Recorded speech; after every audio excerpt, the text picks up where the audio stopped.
নমস্কার বন্ধুগণ। আমি আজকের আবার চলে এলাম আমার গল্পের ঝুলি নিয়ে। এখন আমি তোমাদেরকে বলছি শ্রেষ্ঠ রহস্য গল্প। যে গল্পের এখনকার নিবেদন অভিশপ্ত হিরে। এই গল্পের পঞ্চম পর্ব তোমাদেরকে আমি আগেই শুনিয়েছি। আজকের এই গল্পের ষষ্ঠ পর্ব নিয়ে তোমাদের কাছে উপস্থিত হয়েছি। তবে ষষ্ঠ পর্বের গল্পের শুরুতে আমি পঞ্চম পর্বের গল্পের শেষ ভাগ আগে তোমাদের কাছে নিয়ে আসব, তারপরে পৌঁছে যাব ষষ্ঠ পর্বের প্রথম অংশে। তাহলে চলো বন্ধু, সময় নষ্ট না করে শুরু করি এখনকার শ্রেষ্ঠ রহস্য গল্প অভিশপ্ত হিরে। ভোলাকে থামিয়ে দিয়ে সুরভি বলে ওঠে, তারপর বাবা অনেক খরচা করে একটা পাথরের চোখ ওই অক্ষি কোঠরে বসিয়ে নিয়েছিলেন। না জানলে কেউ ধরতে পারতো না যে ওটা আসল চোখ নয়, পাথরের চোখ। এই ছিল পঞ্চম পর্বের শেষাংশ। এবারে আমি আসছি পঞ্চম পর্বের পরে ষষ্ঠ পর্বের প্রথম অংশে। চিরন্তন কিছুক্ষণ চুপ করে থেকে কি যেন ভাবে, তারপর সুরভিকে উদ্দেশ্য করে শান্তভাবে বলে, বাবার মৃত্যুতে আপনি ভেঙে পড়বেন না। আমার ওপর আপনার বাবা এক বিরাট দায়িত্বের বোঝা চাপিয়ে গেছেন। অতিরঞ্জনবাবু বুঝতে পেরেছিলেন তিনি শিগগিরই আততায়ীর হাতে খুন হবেন। আততায়ী সম্পর্কে কোনো ক্লু তিনি আমাকে দিয়ে যাননি, কিন্তু আমায় অনুরোধ করেছিলেন তার মৃত্যুর পর আমি যেন তার খুনের তদন্ত করি, প্রকৃত অপরাধীকে খুঁজে বার করি। আর্দ্রকণ্ঠে সুরভি বলে, আমি এসব কথা জানি। আপনার বাড়ি থেকে ফিরে বাবা সব কথা আমায় খুলে বলেন। আরও বলেন আপনার সব কাজে আমি যেন সাহায্য ও সহযোগিতা করি। তারপর চিরন্তন ইতস্তত করে বলে, তাহলে একটা কথা জিজ্ঞাসা করি। ঘরের চারিদিকে চোখ বুলিয়ে চিরন্তন ফের বলতে থাকে, আপনার বাবা দক্ষিণ আফ্রিকা থেকে একটা বহুমূল্য হিরে সঙ্গে করে নিয়ে এসেছিলেন। সেটা কোথায় আছে, আর সেটা সম্বন্ধে কোনো খোঁজ খবর কি আপনি আমায় দিতে পারেন? অসীম লক্ষ্য করে সুরভির চোখ মুখে একটা ভয়ের ছায়ার প্রকাশ পেয়েছে, আর ভোলা তীক্ষ্ণ দৃষ্টিতে চেয়ারের বাজু ধরে তাদের দিকে তাকিয়ে আছে। চিরন্তন অর্থপূর্ণ দৃষ্টিতে একবার ভোলার দিকে আর একবার সুরভর দিকে তাকায়। সেই দৃষ্টির অর্থ বুঝে সুরভি তাড়াতাড়ি বলে ওঠে, ভোলাদা বাবাকে ছায়ার মতো অনুসরণ করত। ভোলাদার থেকে আমাদের পরিবারের বিশ্বস্ত বন্ধু ও শুভাকাঙ্ক্ষী আর কেউ নেই। আপনি নির্ভয়ে স্বচ্ছন্দে সব কথা ভোলাদার সামনে আলোচনা করতে পারেন। কথাগুলো একদমে বলে সুরভি এক গ্লাস জল খায়। তারপর চারপাশে চোখ বুলিয়ে নিয়ে বলতে শুরু করে, ওই হীরের কথাটা আমি ছেলেবেলায় আমার জ্ঞান হবার পর বাবার কাছে শুনেছিলাম। একটা বড় কুচফলের মাপের গোল হিরে, কাঁচের মতো চকচক করছে। সত্যি কথা বলতে কি, ওই হিরেটার ওপর আমার কোনো আকর্ষণ ছিল না। বাবা কিন্তু হিরেটাকে নিজের সৌভাগ্যের দ্যোতক বলে মনে করতেন। আচ্ছা, ওই হিরেটাকে অতিরঞ্জনবাবু কোথায় রাখতেন সেই সম্পর্কে আপনি কি কিছু জানেন? আর একটা ম্লান হাসি ঠোঁটের কোণের ফুটিয়ে। সুরভি বলে, না না না, এই সম্পর্কে আমি কিছুই জানি না। বাবাকে জিজ্ঞাসা করলে বাবা বিরক্ত বোধ করতেন, সেজন্য কখনো এ প্রশ্ন নিয়ে আসেনি তার কাছে, বা তাকে এই প্রশ্ন করেনি। এবার ভোলার দিকে তাকিয়ে চিরন্তন প্রশ্ন করে, হিরেটা অতিরঞ্জন বাবু কোথায় রাখতেন তুমি জানো ভোলা?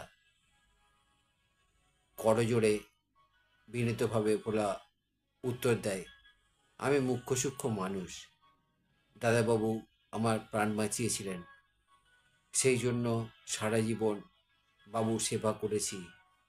কিন্তু ওই হিরে সম্পর্কে বাবুর যথেষ্ট দুর্বলতা ছিল। বাবু নিজের সঙ্গেই সবসময় হিরেটা লুকিয়ে রাখতেন, সেটা তো আমি কখনো জিজ্ঞাসা করিনি এবং জানতাম না। আচ্ছা আচ্ছা, তোমার বাবুর কি কোনো শত্রু ছিল? বাবুকে কে খুন করেছে বলে তোমার ধারণা? এবার বিনীতভাবে ভোলা উত্তর দেয়, না হুজুর, এ সম্পর্কে আমি কিছুই জানি না। তবে কয়েকদিন আগে আমাদের অজান্তে কেউ বাবুর ঘরে ঢুকে সব কিছু তছনছ করে গিয়েছিল। আমি ভয় পেয়ে বাবুকে বলেছিলাম, একা ঘরে শোবেন না, আপনার ঘরের মেঝেতে বিছানা করে আমিও শোবো। বাবু কিন্তু আমাকে সে অনুমতি দেননি। এতক্ষণে সুরভি বলে, বাবার কোনো শত্রু ছিল বলে আমার জানা নেই। এবার চিরন্তন বলে, আমার না, আমার নয়, আমরা অতিরঞ্জন বাবুর শোবার ঘরটা আরেকবার সার্চ করব, বাড়ির নিচেরটাও দেখব। পুলিশ এখনই এসে পড়বে, আপনারা দুজন কিন্তু পুলিশ না আসা পর্যন্ত এখান থেকে নড়বেন না। অসীমকে নিয়ে চিরন্তন শোবার ঘরে ঢুকে দরজা বন্ধ করে দেয়। ভোরের আলোয় চারদিক তখন উজ্জ্বল হতে শুরু করেছে। চিরন্তন একবার ঘরের লাগোয়া বাথরুমে ঢুকলো। জলের ট্যাপ দিয়ে ফোঁটা ফোঁটা করে পড়ছিল জল। কলটা বন্ধ করে দিয়ে চিরন্তন বলে, মনে হয় কোনো কারণে অতিরঞ্জনবাবু তাড়াতাড়ি বাথরুমে থেকে বেরিয়ে বিছানায় এসে শুয়ে পড়েছিলেন। তাড়াহুড়োয় কলটা পুরো বন্ধ হয়নি। এবার দুজনে ঘরের সংলগ্ন ব্যালকনিতে গিয়ে দাঁড়ালো। চিরন্তন তীক্ষ্ণ দৃষ্টিতে চারিদিক পর্যবেক্ষণ করতে থাকে। হঠাৎ চিরন্তন সহল্লাসে চেঁচিয়ে ওঠে, অসীম অসীম, ওই সুবাবুল গাছের ডালটা দেখতে পাচ্ছ? ওই ডালে সাদা মতো কি একটা জিনিস আটকে গিয়ে ঝুলছে দেখো। উত্তেজিত কণ্ঠে অসীম উত্তর দেয়, এটা একটা গ্লাভস মনে হচ্ছে। উত্তেজনা দমন করে চিরন্তন বলে, অসীম বাথরুমে একটা অসীমবাবুর বাথরুমে একটা ঝুলঝাড়ু রয়েছে, লক্ষ্য করেছি, সেটাকে এখানে নিয়ে আসতে পারবে? অসীম বাথরুম থেকে ঝুলঝাড়ুটা নিয়ে এসে চিরন্তনকে দেয়। ঝুলঝাড়ুর সাহায্যে গ্লাভসটা ধাক্কা মেরে চিরন্তন ডাল থেকে মাটিতে ফেলে দিল। তারপর দুজনে দ্রুত পায়ে নিচে নেমে যায়। যাবার সময় সুরভকে উদ্দেশ্য করে চিরন্তন বলে ওঠে, আমরা নিচে দেখতে যাচ্ছি, আপনারা অনুগ্রহ করে এখানেই বসে থাকুন। একতলায় গেটের কাছে দারোয়ান দাঁড়িয়েছিল। চিরন্তনকে দেখে সে সেলাম ঠোকে। কথা না বাড়িয়ে চিরন্তন বাগানে ঢুকে সুবাবুল গাছটার নিচে গিয়ে দাঁড়ায়। চটপট গ্লাভসটাকে পকেটে ঢুকিয়ে চিরন্তন বলে, ডান হাতের গ্লাভস, গাছের হচ্ছে আটকে গিয়েছিল। জায়গাটা ফুটো হয়ে গেছে। অসীম অনুচ্চস্বরে বলে, বোঝা যাচ্ছে কাজ হাসিল করে আততায়ী তাড়াতাড়ি সুবাবুল গাছ বেয়ে অন্ধকারে নামতে গিয়ে ডান হাতের গ্লাভসটাকে গাছটার কাছে গচ্ছিত রাখতে বাধ্য হয়েছিলেন। চিরন্তন গাছটার নিচে দাঁড়িয়ে পকেট থেকে এক টুকরো কাগজ বের করে ছুরি দিয়ে একটা জায়গা থেকে মাটি কেটে তাতে ভরে নেয়। গম্ভীর গলায় চিরন্তন বলে, গাছটার নিচেকার ডালে ঝুলে আততায়ী গত রাত্রিরে এখানে লাফ মেরে পড়েছিল। মাটিতে জুতোর দাগ বসে গেছে। অসীম ফস করে প্রশ্ন করে, আচ্ছা আচ্ছা রন্তু, অতিরঞ্জন বাবুর ঘরের দরজাটা লক করার ব্যবস্থা করেননি কেন? মৃদু হেসে চিরন্তন উত্তর দেয়, তুমি লক্ষ্য করনি অসীম? প্রত্যেকটা ঘরের দরজায় ল্যাজ রয়েছে। এটা টিপে দিলে দরজা লক হয়ে যায়। অতিরঞ্জনবাবু কিন্তু সেগুলোকে শোবার আগে টানেননি বা টেপেননি। তার অর্থ অতিরঞ্জনবাবু জানতেন আততায়ী তাকে হত্যা করতে আসবে, সেই জন্য আততায়ীর মোকাবিলা করার জন্য অপেক্ষা করেছিলেন। বোধহয় হাতে নাতে আততায়ীকে ধরবার জন্য অতিরঞ্জনবাবু শেষ চেষ্টা করেছিলেন। এমন সময় গেটের কাছে পুলিশের জিপ এসে দাঁড়ালো। চিরন্তনরা তাড়াতাড়ি গেটের দিকে এগিয়ে গেল। যাদবপুর থানার ওসি চিরন্তনকে দেখে করমর্দন করলেন।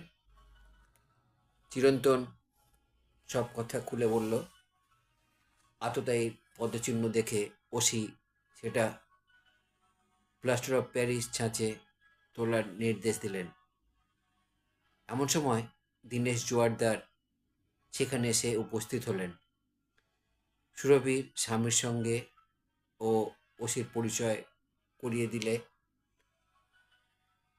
চিরন্তন আর অসীম সেখান থেকে বিদায় নিল। তারপর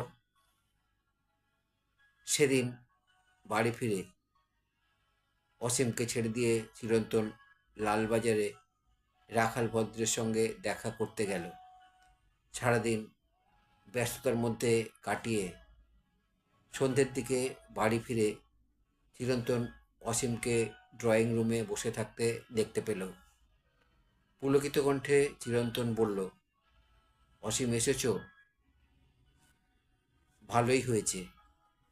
অতিরঞ্জন বাবুর বাড়িতে পাওয়া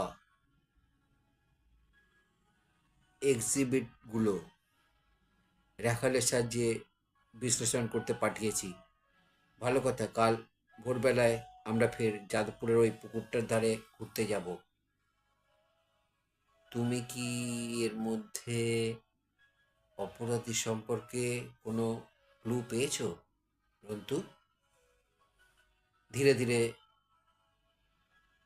বন্ধু, ধীরে। দিল্লি দূর অস্ত। আমরা একটা বালির স্তূপের ভেতর থেকে সূঁচ খুঁজে বের করবার চেষ্টা চাইছি। অতিরঞ্জনবাবু সেই কাজের দায়িত্ব আমার কাঁধে চাপিয়ে গেছেন। অসীম হেসে বলে, অতিরঞ্জনবাবু বালির স্তূপটা আমাদের দেখিয়ে দিয়েছেন। তার ভেতর সূঁচ আছে তাও বলে দিয়েছেন। সেই সূঁচটা বালির স্তূপ থেকে ঠিকভাবে খুঁজে বার করা একটি জটিল ব্যাপার। চিরন্তন থেমে থেমে বলতে থাকে, দেখো অসীম, অপরাধ তত্ত্ব এক বিজ্ঞান। অপরাধী সবসময় তাদের পাপের চিহ্ন কোনো না কোনোভাবে রেখে যায়। বিজ্ঞানীরা অপরাধীর মনস্তত্ত্ব বিশ্লেষণ করে তাদের চরিত্রের, তাদের মেজাজের অন্ধি সন্ধি আমাদের জানিয়ে গেছেন। সেই ক্রিমিনোলজি সম্পর্কে কিছুটা ঘাঁটাঘাঁটি করেছি বলেই এই অপরাধীকে ধরতে পারবো বলেই আমার দৃঢ় বিশ্বাস হয়েছে। অপরাধীর মনের ওপর চাপ দেবার ব্যবস্থা আমি এখন করছি। হিরেটা সে হাতাতে পারেনি, কিন্তু তার সন্ধান সে জেনেছে। ব্যগ্রকণ্ঠে অসীম প্রশ্ন করে, সে হিরেটা এখন কোথায়, কার কাছে?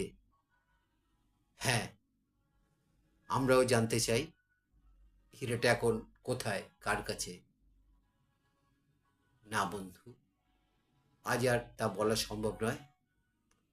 যদি এই তথ্য তোমাদের জানতে হয় বা জানবার ইচ্ছা হয়, তাহলে আমাদের পরবর্তী পর্বে, এই গল্পের পরবর্তী পর্বে আবার তোমাদেরকে আসতে হবে, শুনতে হবে শ্রেষ্ঠ রহস্য গল্পের অন্যতম গল্প অভিশপ্ত হিরে। আর আমার গল্প যদি তোমাদের ভালো লাগে, তাহলে আমার চ্যানেলে এসে লাইক, শেয়ার, কমেন্ট করবে। আমার চ্যানেলে নতুন বন্ধু হলে চ্যানেলটি সাবস্ক্রাইব করবে, এবং নতুন পুরনো সব বন্ধুর কাছেই আমার একান্ত অনুরোধ, আমার চ্যানেলের বেল আইকনটা অন করে রাখবে। তাহলে আমার পাঠানো সমস্ত প্রোগ্রাম খুব সহজেই তোমাদের কাছে পৌঁছে যাবে। আবার এই গল্পের পরবর্তী অংশ নিয়ে আমি তোমাদের কাছে ফিরে আসব। খুব ভালো থেকো বন্ধুগণ, আমার চ্যানেলে থেকো, আমার গল্পকে তোমাদের সঙ্গে রেখো। নমস্কার বন্ধু।